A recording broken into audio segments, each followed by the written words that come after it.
Professor Calçade, Jean Oddi, Companhia Limitada, falaram no Linha de Passe a respeito do caso Dudu, que está encerrado após Dudu divulgar uma nota nas suas redes sociais, especialmente no Instagram, falando que vai ficar sim no Palmeiras. Explicou-se o que aconteceu, disse que recebeu sim a proposta que ficou balançado. O que acontece? Ele não vai mais sair, assim como o Serdar já tinha dito, que nós tínhamos mostrado aqui, inclusive o Serdar bateu o pé hoje, dizendo isso depois da entrevista da Leila também. E agora à noite também aí sai o comunicado do Cruzeiro, depois do anúncio do Dudu, da nota do Dudu. O Cruzeiro retira a proposta, ou seja, Dudu fica até final de 2025, pelo menos no Palmeiras, a contragosto da Leila Pereira, tá?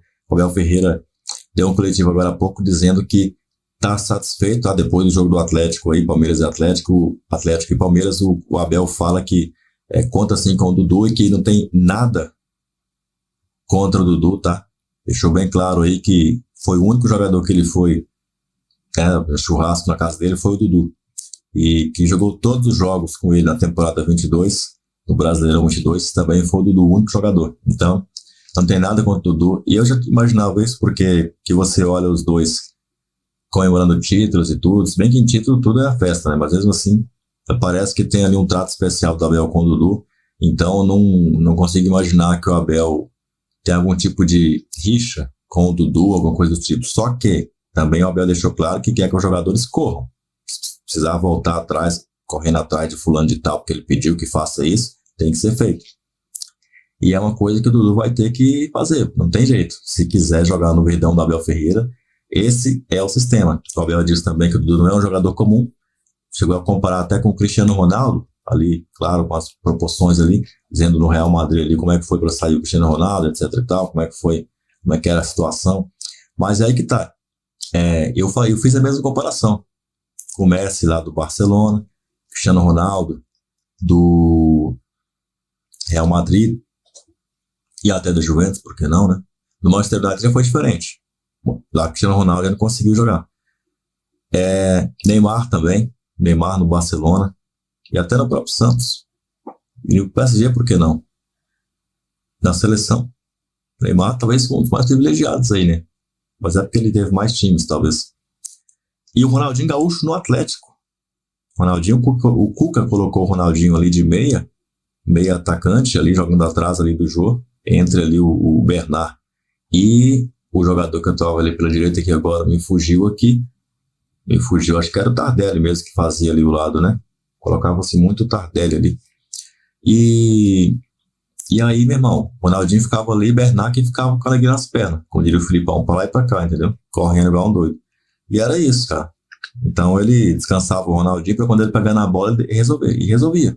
O Atlético ganhou a Libertadores com o Ronaldinho deitando, fazendo gol de tudo quanto era tipo, dando assistência, fez tudo, aquela Libertadores 2013. Então, fica um pouco disso aí, né? Mas vamos ver o que o pessoal falou desse caso aí, que realmente arrepiante. E aí? Melhor partida nossa, hein? Puta que pariu. Hoje sim. Primeiro tempo, segundo tempo. Primeiro tempo, foda demais. Puta intensidade, mano. Não tem quem foi melhor, quem foi pior. Só o golaço do Estevão. Puta que pariu, mano. Você é maluco, tio. Que golaço do moleque, mano. Que gol do moleque. Olha lá. Brasileirão, nem vou falar. É os porcos. Agora eu vou fazer a pós-jogo lá com o Clebão e com o Léo, hein? Corre lá no YouTube lá. Vamos lá, rapaziada. Os porcos é louco. Que momento. Que noite. Fala, meu povo. Começando mais uns 60 segundos do Benja. Olha, o Palmeiras foi até Belo Horizonte e meteu 4-0 no Galo. Palmeiras arrasador. Num dia turbulento, né? No dia que teve o fico do Dudu. E o Palmeiras fez 1-0, tá? E depois, pô, aos 30 minutos do primeiro tempo, o Hulk foi expulso. O Hulk estava jogando bem. Eu, honestamente, não entendi a expulsão do Hulk, tá? A não ser que quando ele sofre a falta, ele fala alguma coisa pro árbitro que eu não vi. Mas vendo o jogo pela televisão, honestamente, eu não vi nada. E aí o Palmeiras, que já estava melhor, sem o Hulk, o Palmeiras arrasador. Esse Estevão, o Messinho, joga muito, marcou um golaço. Depois o Piquerez fez de pênalti. Enfim, o Palmeiras sobrou em campo. Agora, não dá para entender o Abel, pô. O Palmeiras tá dando goleada, a torcida não pode gritar o Lélio e manda parar. Estevão comemora gol, toma cartão amarelo. Pô, mas que porra estão fazendo com futebol? Após pensar muito e conversar bastante com minha família, realmente recebi uma proposta muito boa e fiquei balançado. Talvez eu nunca mais receba uma oportunidade como essa. Tenho 32 anos e me ofereceram 4 anos de contrato, no caso, o Cruzeiro. O Cruzeiro é um clube que tem um enorme carinho e agradeço demais pelo reconhecimento, mas sinto que neste momento ainda não é a hora de sair e de encerrar o meu ciclo no Palmeiras. Sinto que posso seguir construindo a minha história aqui. Foram dias muito tristes e difíceis. Sofri duras críticas, mas eu sei o que está no meu coração e o quanto respeito essa instituição. Mas vai ter que voltar e marcar igual fez o Estevão, né, Calçade? Olha só, a nota do Cruzeiro aí, ó. A nota do Cruzeiro tem cutucada. Mediante os fatos que se tornaram públicos nos últimos dias, após o anúncio do acordo entre Cruzeiro, Palmeiras e Dudu, o Clube Celeste se dirige à sua torcida para informar que retirou oficialmente a proposta ao atacante e à equipe paulista. O Cruzeiro encara esse assunto como encerrado, pois tem a obrigação de contar em seu elenco com atletas de palavra, compromissados, leais e que, em letras garrafais, verdadeiramente queiram estar no Cruzeiro. Aí sobrou a cutucada. Foi... Assim, eu vou dizer como eu vejo a situação. A Leila deu uma entrevista hoje, foi muito clara. Por ela o negócio está feito. E ela pensa, a gente tem que entender como é que funciona a cabeça da Leila. Ela é uma empresária de muito sucesso. É raro ter no Brasil, assim, às vezes acontece, mas um presidente ou uma presidente de clube que tem tanto dinheiro que não precisam do clube, mas o clube dá notoriedade. A Leila não é uma presidente que veio da arquibancada.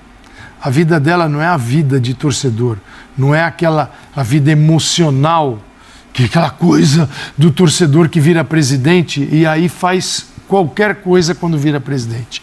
A Leila, ela é uma empresária e dirige o Palmeiras assim. E esse acho que é o ponto alto dela. Ela dirige o Palmeiras como se estivesse dirigindo a empresa dela. Sabe o que eu interpretando o que aconteceu? Ela olhou e pensou, 1 ano e meio de contrato. É o maior salário do Palmeiras. Então ela tem 1 ano... Se ele saísse agora, era 1 ano e meio que ela não precisa pagar. E é o maior salário do clube. Mas o dinheiro que ela vai receber do Cruzeiro. Se fizer as contas, isso chega quase a 60 milhões de reais. Isso. A Leila pensou o seguinte, peraí, esse é uma saída que vale 60 milhões de reais para um jogador de 32 anos. Não é a faixa de idade que normalmente atua no Palmeiras. E o treinador falou ali a palavra mágica dele. Quem não corre, não joga. Esse recado foi o maior recado que ele deu na coletiva para o Dudu. Tem que correr e jogar de uma área a outra. Tem que esperar a parte física para ver se ele consegue fazer isso também. Agora, ele está voltando de uma contusão gravíssima e que nós não sabemos como ele vai voltar. O lado do Palmeiras pensou, puxa, é um baita de um negócio. Topo, tá feito, hein? Não vai desistir. Foi mais ou menos o que ela fez hoje. Não desista, eu topei. E agora o Dudu ficou. Então o Dudu, ele tinha um clube e tinha outro que estava querendo. Agora um já cutucou e ficou mal nesse aqui. Sabe o que eu gostei, Calçade? Que é o Palmeiras é o time dele. Eu concordo muito com a entrevista dela. Eu acho que o Dudu pode ser útil ao Palmeiras. Acho que o Dudu, de repente, até atinge o seu melhor nível de novo. Do mesmo jeito que a gente não sabe o que aconteceu na discussão do Hulk ali hoje, que deu expulsão, a gente também não sabe. A gente não vê treino, como vai ser a recuperação dele, que nível ele vai jogar. Talvez nem ele mesmo saiba se pode ser um jogador ainda melhor do que foi antes, ou mesmo nível. Não dá pra dizer. A única coisa, eu acho que é uma coisa que faz muito mal ao futebol brasileiro e que a Leila, junto com tudo que o Palmeiras tem feito desde o Paulo Nobre, e aí tem também a ver com o Gagliotti, muito, colocou o clube no seu devido lugar. Porque o Palmeiras é um time que paga em dia, que recupera seus jogadores de maneira exemplar, que tem uma base muito forte, que tem uma das melhores estruturas possíveis, que disputa todos os títulos. E tem um time forte sem o Dudu. Ele pode ser melhor que o Dudu? Pode. Pode ser o Dudu como uma opção de elenco? Também pode. Pode aumentar a chance do Palmeiras ser campeão? Pode. Mas O clube não pode se curvar aos jogadores. Isso a gente vê toda hora acontecendo no futebol brasileiro, os clubes se curvando aos seus ídolos, aos jogadores que nem são ídolos, a supostos ídolos que vieram de fora renomados. Eu acho que a Leila administrou o Palmeiras, do ponto de vista futebolístico, não estou falando nem do empresarial, concordo com o Calçade, tá? Do jeito que os clubes têm que se colocar. Mas para fazer isso, você precisa oferecer para o jogador o que o Palmeiras oferece. E ele oferece para todos os jogadores do elenco. Então, o Dudu agora está no lugar dele. O Dudu é um ídolo histórico do Palmeiras. Se o Dudu fosse embora, ele continuaria sendo, porque eu sei como as coisas funcionam. Vem a raiva, aquela coisa tal, depois passa. Você vai contar a história do Palmeiras, você vai contar a história da recuperação do clube, do Campeonato Brasileiro, de uma Libertadores que ele ganhou, de todos os gols que ele fez, de como ele foi importante no time do Filipão para ganhar o Campeonato Brasileiro. Isso não se tira do Dudu. Não se tira do Dudu. Agora, ele é um jogador de uma coisa muito maior que é o Palmeiras. Sim. E eu acho que essa situação, as coisas ficaram bem colocadas para o Dudu e para todos os outros jogadores do elenco. Não é só para o Dudu. Ali o Palmeiras se posicionou quando a Leila fez isso. Sim. Eu acho assim, bom, primeiro que toda a novela, todo esse imbróglio, obviamente traz prejuízos para todo mundo, né? O Palmeiras que se vê numa situação de uma turbulência que era inesperada e desnecessária, e foi uma turbulência pesada, e a gente vê que ela vai continuar por algum tempo, né? Não acho que o Palmeiras tenha errado institucionalmente em absolutamente nada, mas tem um prejuízo. Prejuízo para o Cruzeiro, que anunciou um jogador, não adianta dizer, anunciou o acordo. Cara, a hora que você põe, Dudu está de volta, tem acordo para voltar com a foto dele, tá, anunciou um jogador antes da hora. E tem feito isso. Tem feito isso, não é a primeira vez, é verdade, com o Caio Jorge aconteceu. Ele já vai... Eu acho discutível. Tem um perigo, a gente viu agora. Claro. Exato. Aí, enfim, você tem um prejuízo institucional ali. E para o Dudu nem se fale, né? Claro, o cara é um ídolo, absolutamente, uma unanimidade em relação à idolatria tal.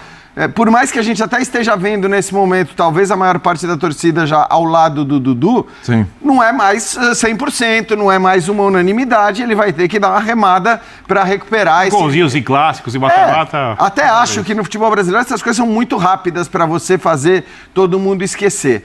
Sobre a entrevista da Leila, me parece que ela é fundamentada, ela é lógica, ela tem todos estes aspectos que o Birner citou, mas tem uma coisa, quando você dá uma entrevista como essa, você tem que considerar as duas possibilidades. Sim. Porque, na visão de muita gente, a entrevista foi dada para forçar um pouco a saída do Dudu, para dizer... eu vejo dessa maneira, não volta atrás não. Exato. Eu também vejo dessa maneira. Só que assim, porque ela sabia, né, Jean, que poderia dar errado nesse momento. Ela sabia, então ela usou mais um argumento dele dizer, bom, pera lá, a diretoria não quer que eu fique. Exatamente. Né? E vamos ver se isso vai ser suficiente para ele decidir sair de vez. Só que não foi o suficiente. Aí eu tento parar para pensar. Primeiro, ela tinha que considerar a possibilidade do Dudu dizer, não, eu vou ficar, eu tenho um contrato, eu quero ficar, mudei de ideia. Assim como outros jogadores já mudaram de ideia no Palmeiras e até o próprio técnico já mudou de ideia no Palmeiras. É bom lembrar disso também. Não é o primeiro que acontece, não é o primeiro caso em que isso acontece no Palmeiras. Será que ela estava imaginando isso? Como vai ser agora essa relação da diretoria? Tem alguma influência ou não no aspecto agora pro treinador ela não falou, não, você assinou lá e agora você vai. Mas eu acho, ficou bem, aí tentando ver, Calçade, qual é a principal consequência dessa entrevista da Leila? Que não foi talvez o que ela queria. Pro ambiente ali. Pro ambiente. Eu acho que a consequência da entrevista da Leila é dar uma carta branca pro Abel utilizar ou não utilizar o Dudu da maneira como ele bem entender. É muito positivo internamente. Então, nesse aspecto, acaba sendo até positivo, porque assim, agora o Dudu sabe que ele pisou na bola, que ele vai ter que remar, que se o Abel deixar ele no banco 1, 2, 3 jogos, ele vai ter que aceitar, esperar a oportunidade. E que vai ter que correr muito para ser jogado. Correr muito. Então, assim, talvez até tenha esse aspecto positivo da mobilização do jogador. E do jogador também entender que não é mais a primadona, a grande estrela e tudo mais, porque isso já tinha uma mudança no momento em que ele chegou. Eu tentei só, para encerrar, Calçade, saber do elenco, né? Entender a questão do elenco, conversando com gente que muito próxima mesmo dos jogadores, que conhece os jogadores, conhece o Dudu e tal, e o que eu ouvi olha, isso acho que absolutamente não vai ser um problema. Mas se ele não gostou da mobilização do jogador, e do jogador também entender que não é mais a primadona, a grande estrela e tudo mais, porque isso já tinha uma mudança no momento em que ele chegou. Eu tentei só, para encerrar, Calçade, saber do elenco, né? Entender a questão do elenco, conversando com gente que muito próxima mesmo dos jogadores, que conhece os jogadores, conhece o Dudu e tal, e o que eu ouvi é, olha, isso acho que absolutamente não vai ser um problema. Mas se ele não gostava do status que ele tinha no Palmeiras, que o Dudu... Quem? O Dudu. O Dudu é do Palmeiras antigo, pré-Abel. O Dudu acho que se sente um pouco, sim, por tantos anos, não dono do Palmeiras, mas ele vem de um Palmeiras... E aí passa a existir um outro Palmeiras com o Abel. Melhor que o anterior. Que ignora esse tempo de casa. Então, assim, se ele reclamava, se para ele não era o suficiente o amor que ele recebia do Abel, agora ele retorna, ele está numa situação que é inferior àquela de quando ele buscou a saída. Porque o clube está mais forte. Se esperava algum privilégio ou uma pressão maior para que ele jogasse e tal, eu acho que assim... Ele zerou isso aí. Essa pressão talvez agora não venha nem mesmo da torcida. É claro que sempre depende de como as coisas estão andando ou não estão andando. Mas só para encerrar em relação ao elenco, o que eu ouvi é, os jogadores primeiro sabem que os caras gostam do Dudu, o Dudu não é um problema, e essa prática foi uma prática que a gente lembra, o Rony, o Veiga, o Gustavo Gomes, todos em algum momento quiseram sair. O Gustavo Gomes agiu de uma maneira exemplar. O Scarpa, o próprio Abel, que assina. E mudaram de ideia ou aceitaram a decisão da direção. Então, foi isso que eu ouvi também, que essa questão com o elenco especificamente não é um problema. Agora, eu acho que a tal da relação com o Abel, ou como o Abel poderá agir em relação ao Dudu, aí você tem uma mudança. Mas acho, como eu disse ontem, até falei no linha de ontem, que para o Cruzeiro, do ponto de vista técnico, estritamente olhando para o campo e deixando de lado a coisa da grana, do negócio e tudo mais, para o Cruzeiro era melhor que ele fosse para o Cruzeiro, para o Palmeiras era melhor que ele ficasse no Palmeiras, porque é um jogador de um nível altíssimo, isso não se discute. Muito bem, tá aí, você viu aí o Serdan comentando também aí o jogão do Palmeiras, goleada de 4-0, meus amigos, Benja mandando um recado, e o Pascoal não, né, o Jean Odja e o Calçade, galera aí do Linha de Passe, mandando um recado sobre a situação do Dudu, que se encerra então nesta segunda-feira. Dudu fica no Palmeiras, Cruzeiro tira o time de campo e retira, claro, essa proposta indecente aí para o nosso camisa 7, o Dudu Guerreiro. Bachola fica no Verdão e você fica aqui no canal do Verdão, se inscrevendo, colocando seu comentário, o que você achou do desfecho dessa situação, gostou ou não? Nesse vídeo aqui, ó, você vai ver um pouco mais aí dessa situação. Então clica aí para acompanhar a treta que já se encerra, mas que teve capítulos aí bem interessantes, hein? Uma novela mexicana com requintes aí de pão de queijo, tropeiro, até porque o Bachola gosta, hein? O Bachola já jogou lá em Minas Gerais, já foi da cria da toca, né? Foi um cria da toca ali, então avante palestra.